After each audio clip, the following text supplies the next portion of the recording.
no guilt till I was caught and I was told that I was guilty. And even then I wasn't really sure, yeah. The thing I found was guilt itself, but maybe it was something else. Frustration at the fact that I was ever caught at all. I told a lie that multiplied, and by the time I realized it, I'd given up everything I ever loved, yeah. The thing you like when you're looking back is the pressure, the fear that you have to act. Yeah, everything is clear when you're looking at the past. Oh no.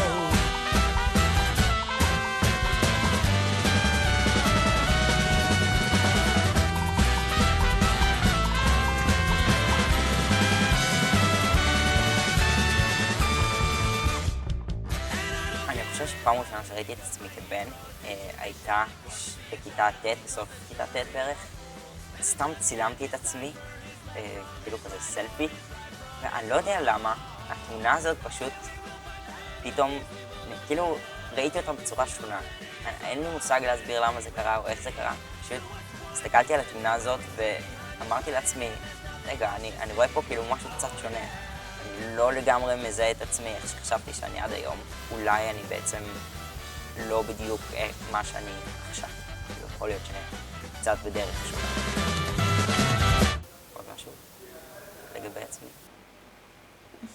אוקיי, אז רגע, עכשיו מלחיץ לי. אני עמית חכמון ואני טרנסג'נדר.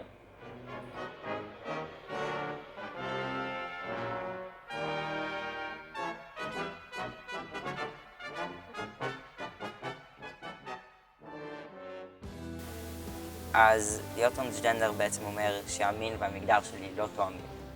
נולדתי כנקבה אבל אני מרגיש גבר, או נולדתי כזכר ואני מרגישה אישה. אז זה בהגדרה היבשה של זה. ואם שואלים יותר אותי מה זה להיות טרנסג'נדר, אז בשבילי זה פשוט אומר להיות אני ולחיות בצורה שאני מרגיש שככה אני אמור, ולהרגיש שאני שלם עם עצמי קודם כל. ולהיות שמח בצורה הכי פשוטה שיש, שפשוט להצליח לחיות.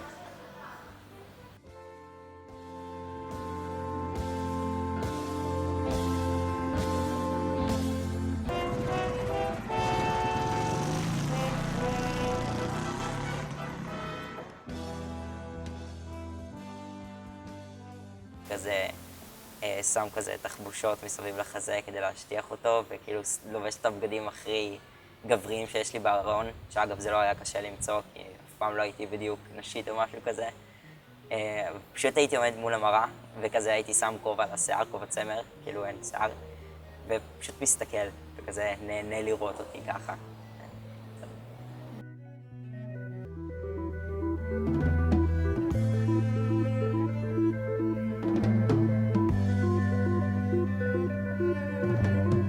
התביישתי מאוד לספר להורים שלי.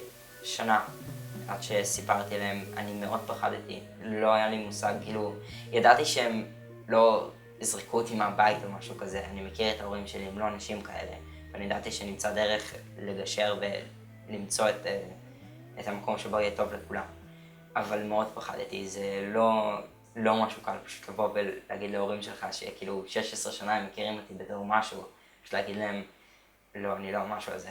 כאילו, אני כן, אבל לא ככה.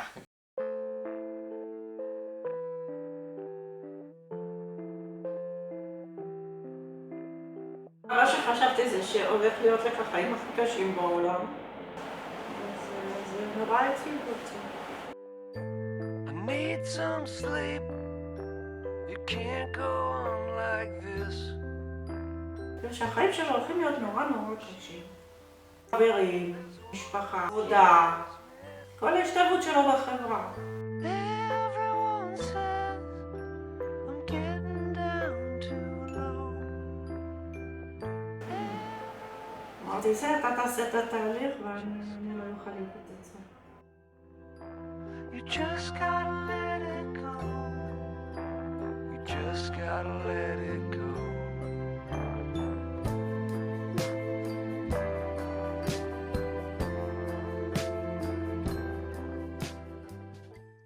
השבוע נורא בחיים שלי עד היום בעצם.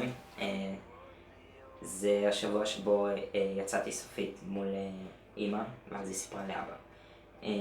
חזרנו אחרי פגישה מאילנה, שהפגישה האחרונה, כאילו מהסשן ההתחלתי שהייתי אמור ללכת אליו, וזה היה ביוני של 2014, ואמרנו לאמא שבעצם, כאילו כן, זה, ושאני רוצה לעבור את השינוי.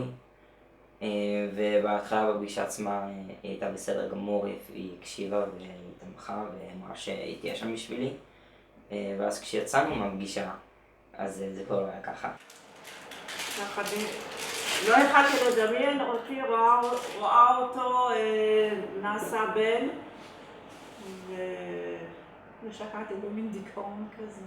היא אמרה שכאילו אין מצב, זה לא יכול לקרות, אני נולדתי ככה ואני צריך להשלים עם זה, זה הגוף שלי וזה מה יש.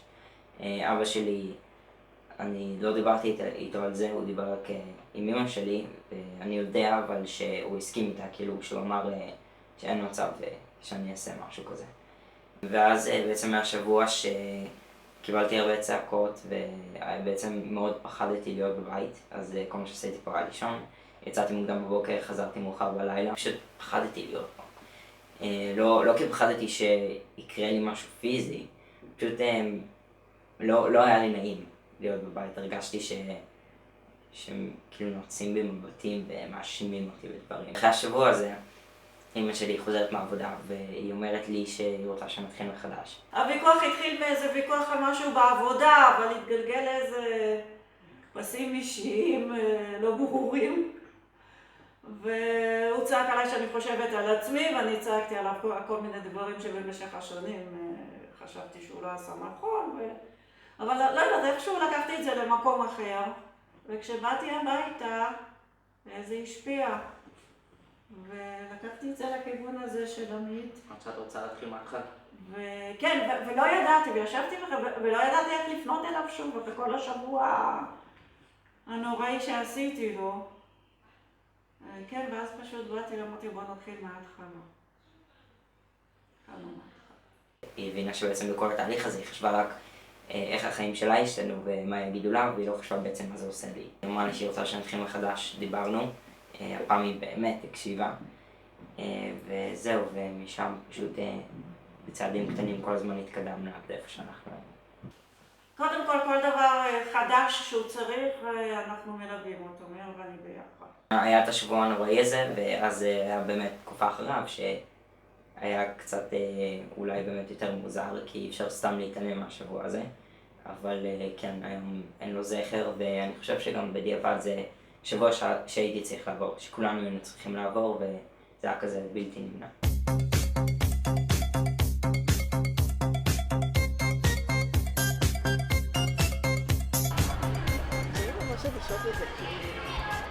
כשהוא אמר לנו כן. אחרי שהוא סיפר לנו זה היה הלך חלק, אבל אני זוכרת כשהבנתי בעצמי שזה בטוח זה, וכאילו אין מצב שזה משהו אחר חוץ מטרנסג'נדר.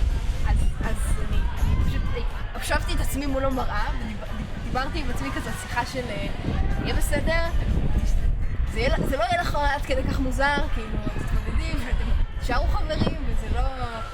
כי אני ממש פחדתי שזה יהיה לי כאילו יותר מדי קשה להתמודד עם זה. אני גם זוכרת שכל הזמן לפני שיצאת ולפני שאני הבנתי את זה, אני נורא קיוויתי שזה לא זה. למה? כאילו ממה פחדת את זה? אני לא יודעת מה פחדתי. מה, עשיתי הסברה די טובה. כן, לא, נכון, אבל אני פשוט חשבתי שזה יהיה לי מוזר אם זה יהיה מישהו קרוב אליי, שזה כאילו...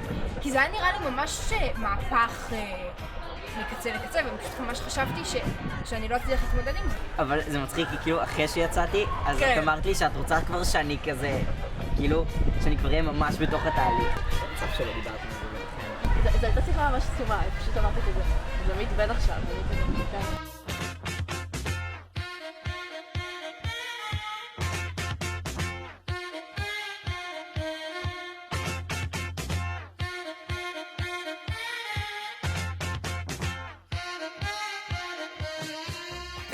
בכיתה י"א בעצם, זו השנה שחזרתי בתור בן לבית ספר, אז ביום הראשון של י"א חזרתי כבן.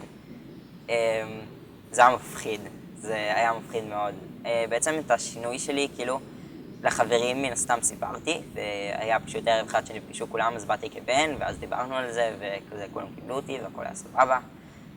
אבל לשאר השכבה אף פעם לא סיפרתי. פשוט באמצע החופש הגדול שיניתי את הפייסבוק שלי. אני מניח שכזה 90% מהשכבה ידעו, ושכזה היה ריחולים על זה, וואי, ראית שזה...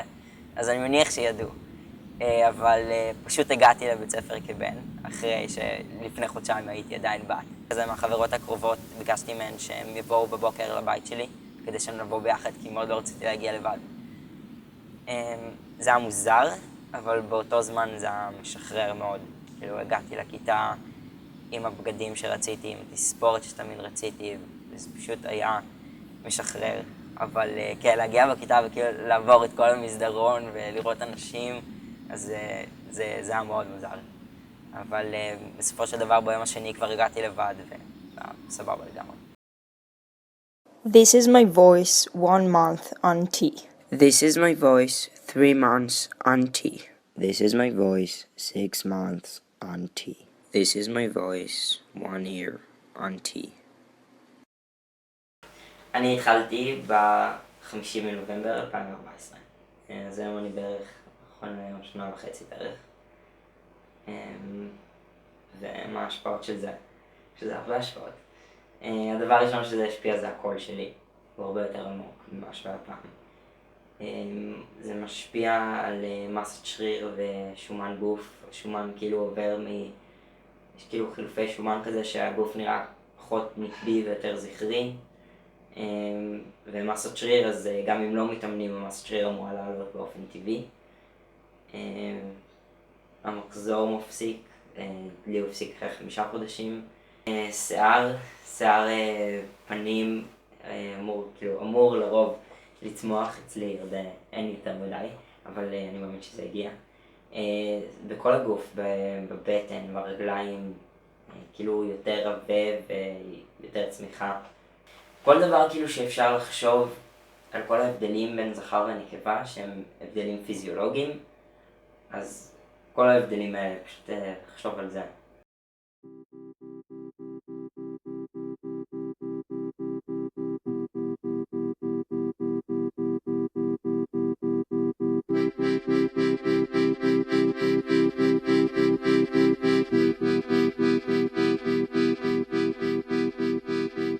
שפתאום כל החתיכות התחברו, שכאילו פעם הייתי מאוד מפוזר וכזה משהו פה, וברגע שיצאתי והפכתי באמת להיות מי שאני והתחלתי גם לראות ככה בחברה, אז כאילו הכל התחבר והפך להיות מאוד ברור.